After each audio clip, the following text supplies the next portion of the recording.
Hi. எந்த வேலையும் கஷ்டப்படாமல் தோட்டம் கார்டன் எல்லா வேலையும் இழுத்து போட்டு செஞ்சங்காட்டி தானுங்க நம்ம வீட்டு பெரியவங்களுக்கெல்லாம் 80-90 வயசு வரைக்கும் எந்த ஒரு உடம்பு பிரச்சனையும் வந்ததில்லை.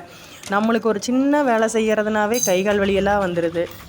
நம்ம தோட்டத்துலேருந்து மாட்டுப்பால் கறந்துட்டு வந்து நைட்டே தயிர் ஊற்றி வச்சோம்னா காலையில் ஆடை தயிர் எடுத்துக்கலாமுங்க. இப்படி ஒரு 15 நாளுக்கு ஊற்றி வைப்போம். அதுக்கு மேலே இருந்தால் ஒரு மாதிரி பூசணம் பிடிச்சி போயிடும். அதனால் ஒரு 15 நாள் எடுத்து வச்சுட்டு 15 நாளுக்கு அப்புறம் வந்துட்டு சிலுப்ப ஆரம்பிச்சிடுவோங்க.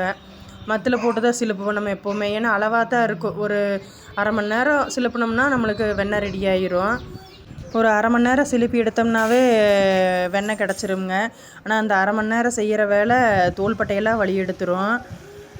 எடுத்து வச்ச வெண்ணெயை அப்படியே தண்ணியில் போட்டு ஒரு அலாசினோம்னா அதில் இருக்கிற அந்த இதெல்லாம் போயிருங்க. அதுக்கப்புறம் தூக்கி அப்படியே வடச்சட்டியில் போட்டு ஸ்லோ ஃப்ளேம்லேயே வச்சோம்னா நல்லா நெய் கிடச்சிரும். ஒரு முருங்கை தழை போட்டு இறக்கிற வேண்டியதேனுங்க. இந்த நெய் ஒரு 15-20 நாளைக்கு வரும். அதுக்குள்ளே மறுபடியும் அடுத்த ரொட்டீன் ஸ்டார்ட் ஆகிருங்க.